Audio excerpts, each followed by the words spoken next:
Graça e a paz do nosso Deus nessa manhã esteja sobre você e sobre toda a sua família. Peço a Deus nesse momento que esteja ao teu lado. A palavra do Senhor mesmo nos afirma que os anjos do Senhor se acampam ao redor daqueles que o temem e os livra. E tenha certeza dessa verdade nessa manhã sobre a tua vida. Você estará amparado pelos anjos do Senhor. O anjo Gabriel vai conduzir a tua vida no decorrer desse dia, vai te conceder a vitória.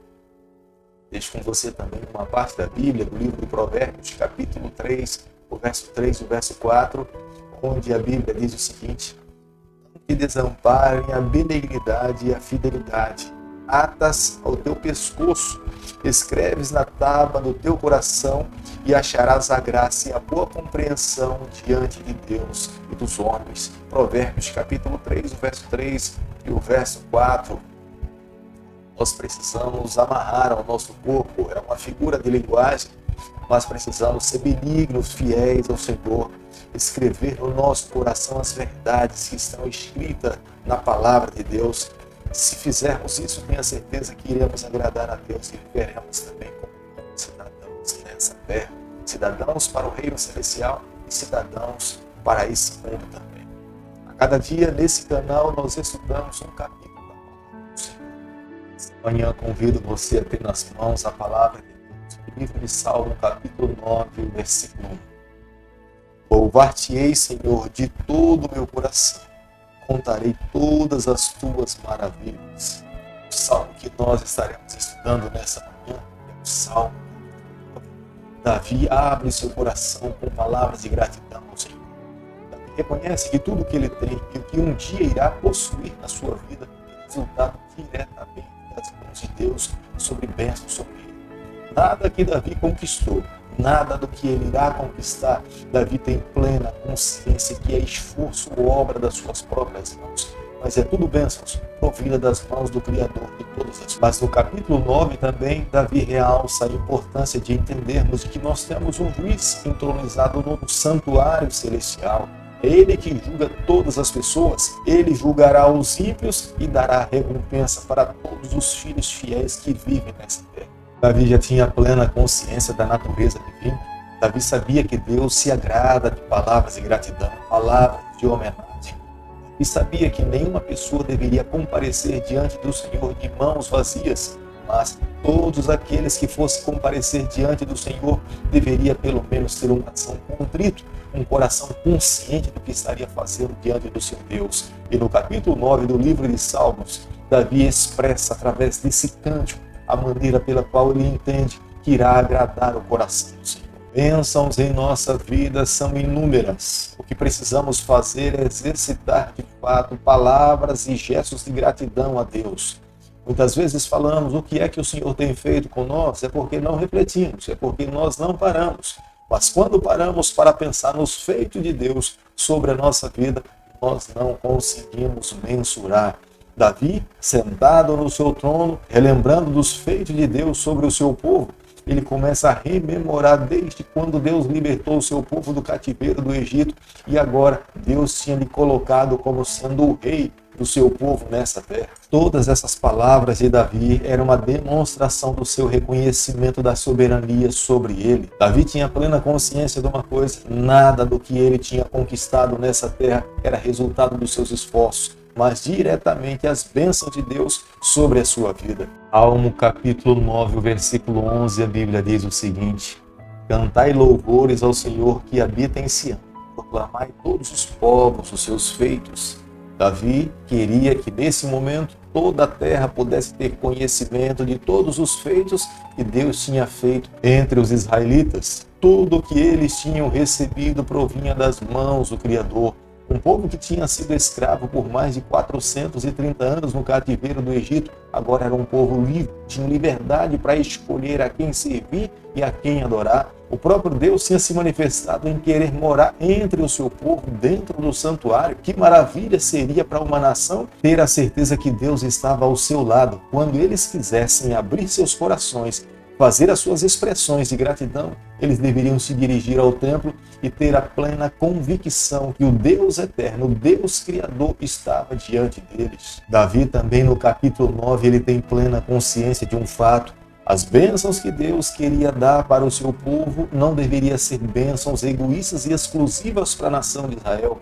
Deus queria que o seu povo fosse responsável para espalhar, para difundir as verdades e abençoar outras nações, outros povos. Através da nação de Israel, Deus queria alcançar todo mundo. Se eles tivessem vivido as verdades, se eles fossem os guardiões da bênção de Deus, todas as nações voltariam-se para eles e estariam dispostos a entender a maneira como os israelitas estavam vivendo, e eles também estavam dispostos a se comprometer com o mesmo Deus como o povo do Senhor estivesse comprometido. Mas a nação de Israel não viveu o ideal de Deus para essa terra. Todos nós que vivemos nesse mundo, de alguma forma nós queremos a bênção de Deus sobre a nossa vida. Até acredito que a cada manhã, quando nós nos levantamos e ao momento que nós abrimos o nosso coração, nós apresentamos para Deus as nossas necessidades. Contudo, Davi, quando se levantava pela manhã e buscava a Deus e apresentava a Deus a sua necessidade, Davi queria que a justiça de Deus pudesse pairar entre todo israelita, com o intuito de mostrar às outras nações a grandeza e a majestade de Deus. Não era um pedido egoísta, não era um pedido para abençoar a ele, mas o seu pedido era para que pudesse abençoar outras nações, outras pessoas pudessem entender do amor e da justiça do seu Deus. Os momentos em que nós estivermos diante de Deus, clamando pela bênção dele sobre a nossa vida, nós precisamos avaliar a maneira e a razão pela qual nós estamos pedindo.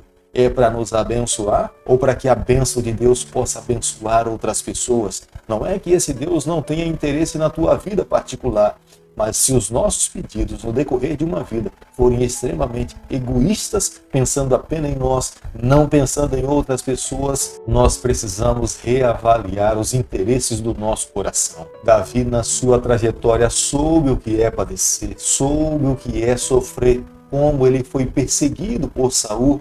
Mas Davi sabia, se ele estava vivo, ele sabia quem de fato tinha poupado a sua vida. Era o seu Deus. E era por isso que nesse momento ele estava agradecendo ao Senhor.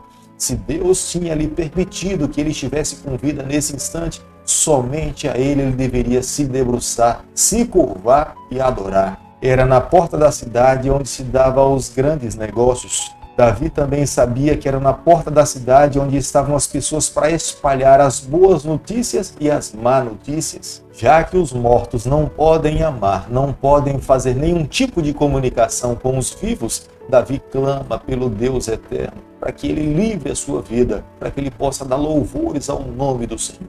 No versículo 16 nós encontramos a palavra inferno, mas vale a pena nessa manhã atentarmos para um detalhe. A Bíblia, quando está falando de inferno, está se referindo à sepultura. A Bíblia nunca faz menção de um lugar eterno onde os mortos ficarão ali padecendo, sofrendo, recebendo as consequências dos erros que eles praticaram nessa vida. Quando a Bíblia está falando de inferno, se refere ao Sheol. É um lugar onde os mortos estarão em um estado de inconsciência. E conclui esse salmo fazendo uma oração, reconhecendo que todo aquele que depende de Deus vive uma vida feliz. Todo aquele que espera no Senhor alcança sua bênção. Se porventura existe uma nação que vive em função do seu poder bélico ou do seu poder econômico, essa nação um dia irá fracassar. Mas aqueles que esperam no Senhor renovam as suas forças, voarão como águia e alcançarão uma vitória. Querido amigo, nessa manhã, ao concluirmos o estudo do capítulo 9 do livro de Salmos, eu e você, nós precisamos guardar no nosso coração a seguinte verdade. O planeta que fazemos parte, ele não vive com um futuro incerto. O planeta que vivemos, o seu futuro já está definido pelas mãos do nosso Deus. Ele é o Criador de todas as coisas. Nada acontece nesta terra por acaso. Ele é o escritor da história do planeta Terra. Nenhum governo assume o poder sem que o Deus Criador permita que isso possa acontecer. Toda maldade, toda injustiça, todo ato pecaminoso que acontece nesse mundo está sob os olhos do Senhor. É Ele mesmo que um dia irá julgar todas as coisas com equidade e com justiça. Nada passará desapercebido aos olhos do Senhor. Nós que vivemos nessa terra, nós precisamos viver para o Senhor, precisamos viver para a eternidade. Há muitas pessoas que estão vivendo nesse mundo e estão vivendo apenas para essa terra. Deus não nos criou para vivermos para esse mundo. Deus nos criou para vivermos para Ele, para a eternidade. É para lá onde Ele promete toda a bênção, toda a felicidade, toda a alegria, toda a proteção. Enquanto vivemos nesse mundo, nós vivemos dentro do grande conflito. Estamos sujeitos a padecer, sofrer e ao ponto de chegarmos à morte. Mas quando nós sairmos desse mundo, nós estaremos seguros aos braços do nosso Salvador, do nosso Criador, e viveremos por toda a eternidade. É por isso que nessa manhã eu convido você a abrir teu coração, se colocar nas mãos de Deus, renovar o compromisso de viver uma vida fiel ao lado do Senhor. Vivendo dessa forma, alcançaremos a bênção do Eterno e estaremos seguros com o Senhor para todo sempre. Querido Pai, nas tuas mãos, nessa manhã, nós nos colocamos, abrimos o nosso coração, queremos ser do Senhor por toda a nossa vida. Fica conosco no decorrer desse dia. É o nosso pedido e a nossa oração e o fazemos em nome de Jesus. Que o Senhor te abençoe e te guarde. Ele faça resplandecer o seu rosto sobre você e Ele tenha misericórdia de você. E sobre você nessa manhã Ele levante seu rosto e conceda a sua paz em nome de Jesus.